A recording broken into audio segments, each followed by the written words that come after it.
Narendra Modi sir कभी हार नहीं मानता, अपने कद से बड़ी बातें करता है, धमकियां देता है। हार तस्लीम कर ली सर आज अचानक। देखिए, जो मैं मुझे देखिए, आप जानते हैं मैं तो बिल्कुल न्यूट्रल आदमी, जी क्योंकि मैं पाकिस्तान को अपनी मुल्क मानता हूं, तो मैं कैसे पाकिस्तान के खिलाफ हो सकता हूं। जी।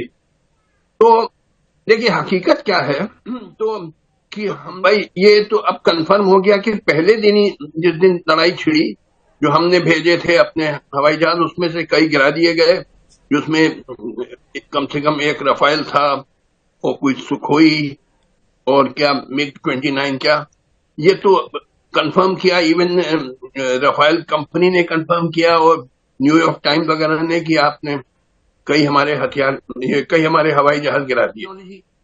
तो लिहाजा आपके weapons superior to our weapons, जो मुझे समझ में आया, तभी आपने गिरा दिए हमारे हवाई जहाज। तो लिहाजा आप लोग अकलमंद निकले। एक एक चीज है, नरेंद्र मोदी के ऊपर ये था कि वो हार नहीं मानेगा, वो पीछे नहीं हटेगा। इंडियन लोग यही समझ रहे थे, मगर जैसे डोनाल्ड ट्रंप ने कहा कि सीज फायर करते हैं, नरेंद्र मोदी ने मान लिया और उसने कहा जी सीज फायर कर लेते हैं। अब इंडिया के अंदर से नरेंद्र मोदी के खिलाफ लोग आवाजें उठा रहे हैं, कह रहे हैं कि तुम तो कहते थे मैं बड़ा ताकतवर हूं, मैं सुपर पावर बनने जा रहा हूं, तुम तो ट्रंप के एक ट्वीट के आगे लेट गए। देखिए, जो हकीकत होती है उसको नकारा तो जा नहीं सकता है। तो हकीकत यह है कि कुछ दिन तक जंग चला सकते हैं, ज्यादा दिन चलाने में तो और हमारे प्लेन को गिराया जाएगा और लोग मरेंगे। तो सही टाइम पे ये सीज फायर हो गया है और ये डोनाल्ड ट्रंप की कामयाबी है। अब लगता है डोनाल्ड ट्रंप को मिलेगी नोबेल प्राइज। ठीक है। और आपको क्या लगता है इंडिया में इस वक्त रुझान क्या है? अगला जो आपका बजट होगा वो मजीद अब डिफेंस की तरफ जाएगा, मजीद टेक्नोलॉजी लेने की तरफ जाएगा, या फिर एजुकेशन, हेल्थ और इस तरह इंफ्रास्ट्रक्चर फिर आईटी के ऊपर लगेगा? क्योंकि माजी में हमने देखा जब अभिनंदन पकड़ा गया था, नरेंद्र मोदी ने कहा अगर हमारे पास राफेल होता तो कुछ नताइज और निकलते। फिर S-400 anti ballistic missile system, पैसा बहुत लगा दिया है। आपने पहले भी जिक्र किया एक जहाज $240 बिलियन का है, तो पैसा तो बहुत लगा दिया, मजीद पैसा लगेगा या फिर आप समझ गए कि जंग में किसी का फायदा नहीं होता? अरे मजीद मजीद पैसा है कहाँ भाई? अरे हम लोग गरीब मुल्क हैं।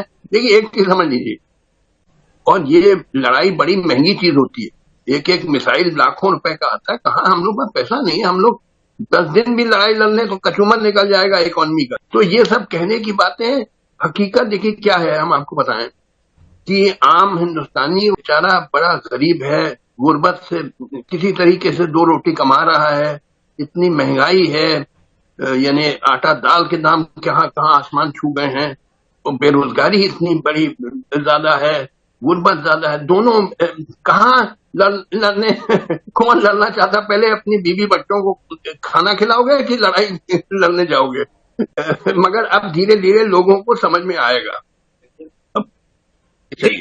सर जंग खत्म हो गई है, अब अल्लाह करे दोबारा शुरू ना हो, मासूम लोग ना इसमें मारे जाएं। मगर पहलगाम में जो हुआ था वो 4 दहशतगर्द कहां गए सर? देखिए, वो कौन थे? हिंदुस्तानी थे, पाकिस्तानी थे? उनको हथियार किसने दिए? उनका कौन मास्टरमाइंड कौन था जो उन्होंने पीछे? कुछ नहीं मालूम, नथिंग। मगर with in 10 minutes of the incident हमारी पूरी मीडिया चिल्लाने लगी पाकिस्तान ने किया, पाकिस्तान ने किया। मैंने एक दो इंटरव्यू में कहा कि भाई सबूत क्या है कि Pakistan is behind it? Where is the proof कि पाकिस्तान? आप तो यानी पहले यानी इन्वेस्टिगेशन बाद में होगा कि ये जो क्राइम किया 22 अप्रैल में, जो पहलगाम में कत्ल किया, किसने किया, वो सब बाद में तहकीकात होगी। पहले पाकिस्तान को कल्प्रिट डिक्लेयर करके मारो, पिटाई करो। ये behave like the queen of hearts, जो हमारी इंडियन मीडिया है। और मैं देखता था, इंडियन टीवी देखता था, सब ये बड़े बड़े रिटायर्ड लेफ्टिनेंट जनरल आते थे और चिल्लाते थे कि साहब अब दहशत गर्दों को मारना काफी नहीं है, अब पाकिस्तान आर्मी को खत्म करना है। मुझे चिल्ला रहे हैं। आज मैंने एक इंटरव्यू में कहा, वो एक है आपके यहाँ लाहौर में, हसन जफर, जो फेडरल पोस्ट को चलाते हैं, चैनल वगैरह, तो उन्होंने मेरी इंटरव्यू, मैंने कहा देखो 2019 में इमरान खान ने ये कहा कि देखिए साहब, मैं आपका दुख दर्द समझ सकता हूं कि हिंदुस्तानी 40 या 48 सिपाही मारे गए, we can understand the pain of Indians, और हम भी दहशत गर्दी के शिकार हैं, तो we can understand your pain because we also have the same pen.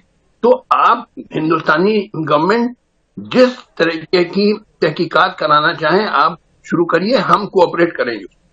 We will you start the whatever type of investigation you want, you start it and we will cooperate in that।